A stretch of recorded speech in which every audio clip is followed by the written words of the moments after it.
মরণ থেকে যদি পালাও, মরণ থেকে যদি পালাও, এরে বান্দা কোথাও তুমি যেতে পারবা না, সে জায়গায় আমার মালিক তোমাকে ধরবেই ধরবে, কোনো সন্দেহ না। আজকে মানুষ যদি এটা বুঝতো, জানতো যে আমাকে মরণ ধরবেই, মৃত্যু থেকে পলায়ন করা যাবে না, তাহলে এই ময়দানে একটা মানুষও গুনার কাজ করতো না। জোরে বলুন ঠিক কি? এ দুনিয়া তো কেউ আপন না বাজান। হে যুবক, বৃদ্ধা বাবাজি, এ দুনিয়া কেউ আমার আপন না। পৃথিবীর একটা স্বার্থপর। আল্লাহ বলতেছে ওমাল হায়াতুদ দুনিয়া ইল্লা মাতাউল গুরুর। দুনিয়া একটা ধোকা, দুনিয়া চাকচিক্যময়, তোকে ধোকা দিয়ে কবরে পাঠিয়ে দিবে। এই জায়গায় কেউ তোর আপন না, বিবি আপন না, ছেলে আপন না।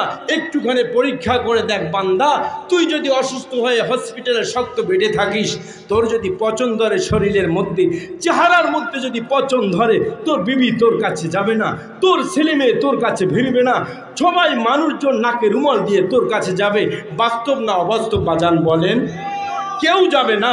ওই হসপিটালের কিনারায় দূর থেকে নাকে রুমাল নিয়া তোর কাছে যাবে আর বলবে আহ গন্ধে টিকতে পারি না, ডাক্তার সব ব্যবস্থা করেন না। তোর বিবি যাবে না, না তোর সন্তান যাবে না, না তোর ভাই যাবে না। আল্লাহ ডেকে বলে রে গোলাম, ওই শক্ত বেডের ওখানে দাঁড়িয়ে এই দুর্গন্ধময়, তোর কাছে কেউ ফেরে না, তোর ভাই যায় না, তোর বিবি যায় না, তোর সন্তান যায় না। ওই রব্বে কারিম ডেকে বলে ওই শক্ত জায়গায় বসে, হসপিটালে বসে, ওই অবস্থায় কাতরিয়ে কাতরিয়ে ডুকরিয়ে ডুকরিয়ে তোর জীবনটা শেষ হয়ে যাচ্ছে দুর্গন্ধময় অবস্থায়। ও জায়গায় বসে যদি ওই মালিককে একবার আল্লাহ বলে ডাক দাও, আল্লাহ বলতেছে ডাক দিতে দেরি, আমি আল্লাহ তোর 70 বার সারা দিতে দেরি না, সারা দিতে দেরি। আল্লাহু আকবার বলে। দুনিয়াটা কিচ্ছু না, কেউ আপন না। আমল নিয়ে যাবেন তো কবর আপনার সাথে ভালো ব্যবহার করবে। এ পর্দার আড়ালের মা, হে যুবক, তোমাদের পায়ে হাত রেখে বলি, এ দুনিয়াটা কিচ্ছু না। ওমাল হায়াতুদ দুনিয়া ইল্লা মাতাউল গুরুর। ধোকা এ কথা আমার না, আল্লাহর। জোরে আওয়াজ দেন। কেউ না, সব পথ। আমার ডানে বামে লোক আছেন, আপনারা জানেন, ইতিহাস ইতিবৃত্ত খুঁজে দেখেন। এই জমিনের মধ্যে আপনি তাকাই দেখেন, ইউরোপের বড় বড় যারা ডক্টরেট ছিলেন, চিকিৎসক বৈজ্ঞানিকরা ছিলেন, যারা বড় বড় ডিগ্রিধারী ছিলেন, আপনি অ্যারিস্টটলের দিকে তাকান। এই দুনিয়াতে সবচেয়ে বড় একজন ডাক্তার চিকিৎসা বৈজ্ঞানিক ছিলেন, কিন্তু দুনিয়ায় থাকতে পিলটোর ইতিহাস থেকে নেন না, থাকতে একটুখানি সামনে এই যুবক, ইয়াং জেনারেশন, বর্তমান মিডিয়ার যুগ, ফ্যাক্টরি স্যাটেলাইটের যুগ, ওরা আবার ভালো বুঝবে। মাইকেল জ্যাকসন, তোমরা নাম জানো যুবকেরা? মাইকেল জ্যাকসন 12 জন ডাক্তার সবসময় রাখতেন নিজের স্বাস্থ্য পরীক্ষা করার জন্য। নিজের এমন একটা খেয়াল ছিল, নিজের জেহেনের মধ্যেই খেয়াল ছিল, আমি 100 বছর বাঁচব। আপনারা বলেন থাকতে পেরেছে? বাংলাদেশের সবচেয়ে বড় একজন ধনী ছিলেন জহিরুল ইসলাম সাহেব। তিনি ঢাকার 1/3 অংশ, মনে করেন সম্পদের অভাব ছিল না, কিন্তু দুনিয়ায় থাকতে, তাহলে কেউ রয়েছে বলেন? কেউ থাকতে পারছে? কেউ না। কোথা নমরুদ, কোথা ফেরাউন, সাদ্দাতাজি কোথা, রিক্ত হস্তে মাটির গহিরে রহিছে তাদের পোথা। মহাধনবান মণি কাঞ্চন আসিল না কোনো কাজে, কি আছো কোথায় হেরিয়েও হেতায় আজকের মামসের দিন, জীবন প্রদীপ নিবু নিবু পেরায় হয়ে এসেছে ক্ষীণ। জোরে বলুন ঠিক কিনা? দুনিয়াটা কিচ্ছু না বাজান। এজন্য বলি যুবক, গুনাহ ছেড়ে দাও, মরণের কথা স্মরণ করো। পর্দার আড়ালের মা, গুনাহগুলো ছেড়ে দেন। টিভির পর্দা আর মোবাইলে না, না, লিল্লাহে তাকবীর, আল্লাহর কসম করে বলি তাল্লাহি, এখন থেকে 1 বছর পর্যন্ত ছোট মোবাইলে চালানো ধরেছি। কেন জানেন? বড় মোবাইল চালাইছি তো সামনে কিছু এসে যাইতেই পারে। রব্বে কারিম যেন এর উপর ইস্তেকামত থাকার তৌফিক এনায়েত করুন। সকলে বলো না আমি। মোবাইল দেখেন, এর মধ্যে ভালো জিনিসও আছে, খারাপ জিনিসও আছে। হ্যাঁ, ভালোটা দেখলে তো আলহামদুলিল্লাহ, কিন্তু যুবকদেরকে বলবো, যুবক দাড়ি পাকা মুরব্বী বাবাজিদেরকে বলবো, বাবাজি আপনি এখনো কেমনে টিভির পর্দার দিকে তাকান? আপনি কেমনে এই দাড়িতে পোষ লাগান? যুবকদেরকে বলবো, মোবাইলে ছবি দেখো, তুমি ঘরের মধ্যে রুমে দরজা আটকিয়ে রাতের আধারে তুমি জেনা করো, মনে করছো কেউ তোমাকে দেখে না। না না না, যেই ঘরে বসে তুমি দরজা বন্ধ করে, জানালা বন্ধ করে তুমি গুনাহ করো, ওই ঘরের মধ্যে আমার আল্লাহ তাআলা তোমার জন্য ওই দরজার নিচ দিয়ে অক্সিজেন পাঠাই দেয়। ধরে বলুন আল্লাহু আকবার। আল্লাহ চাইলে ওই জায়গায় যা জান কবাজ করে তোকে আল্লাহ তাআলা জাহান্নামে পাঠিয়ে দিতে পারতো। জোরে বলুন ঠিক কি?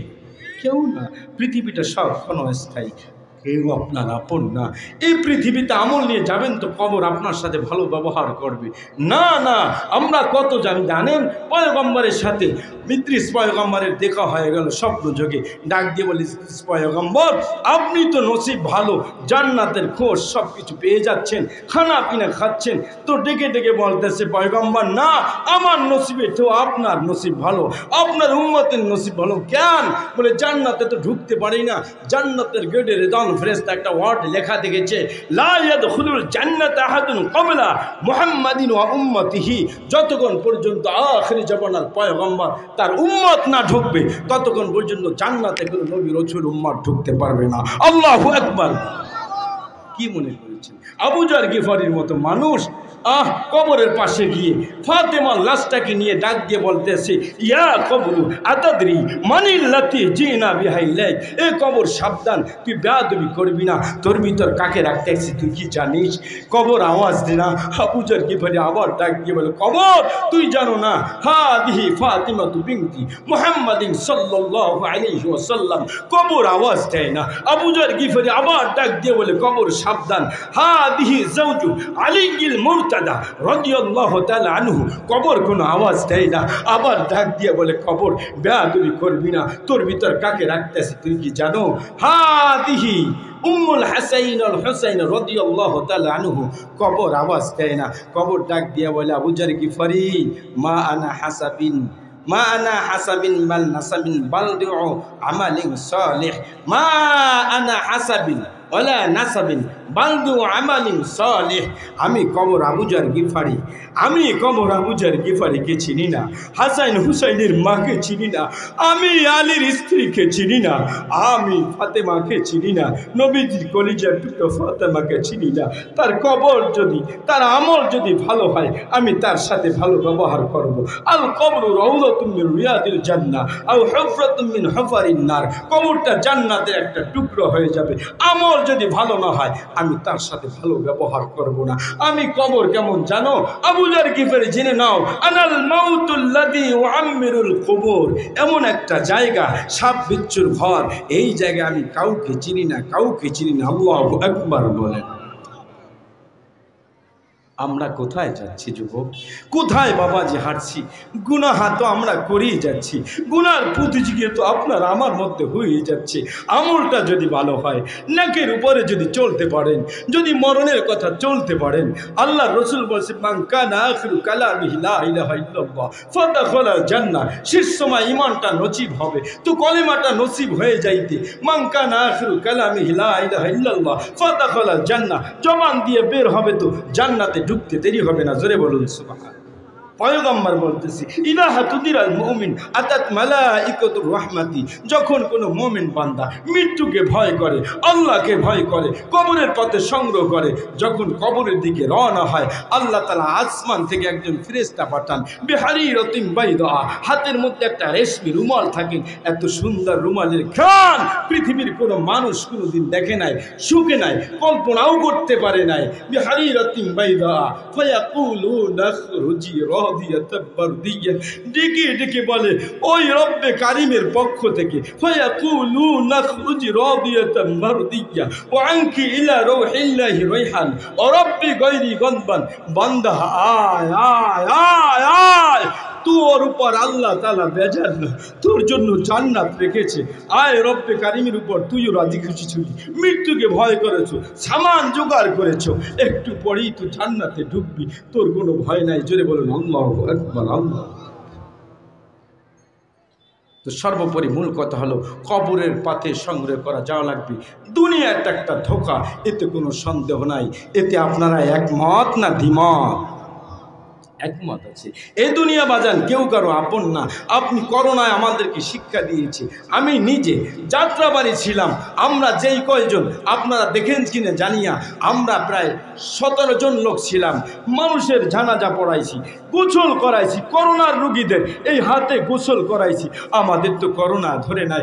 বহুত নেতা ডেকে ডেকে বলতেছি, মুফতি সাহেব হুজুর আমার আব্বার কবরটা ওখানে লাশটা পড়ে আছে, আপনি জলদি করে গোসল করাই দেন, করোনা হয়েছে। হসপিটালে ডাক্তার ধরে না, আর অন্য কোনো ভাই বেরাদার ধরে না, সন্তানও কাছে আসে না। আমরা নিজেরা গোসল করিয়ে কাপড় পরিয়ে কবর রেখে আসছি। এটা দ্বারা প্রমাণ হলো দুনিয়ায় কেউ কারো আপন না, সবাই স্বার্থপর, সেলফিশম্যান, কোনো সন্দেহ নাই। জোরে বলুন ঠিক কিনা? কিন্তু মরণটা যদি আল্লাহওয়ালার মতো হয়, মরণটা যদি মুমিনের মতো হয়, তাহলে তো কোনো ভয় থাকার কথা না। জোরে বলুন ঠিক কিনা?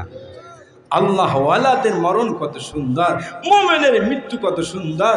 এজন্য হাদিসে আসছে, আল মাউতুল মুমিন বিআরাকিল জাবিল। মুমিন ব্যক্তি মৃত্যু বরণ করার পূর্বে দেখবা তার কবরটা এমনভাবে ঘামিয়ে যাবে, আল্লাহ তাআলা এটা একটা সিমটম দেখাই দেন তাকে জান্নাতে পাঠিয়ে দেওয়ার। জোরে বলুন সুবহান।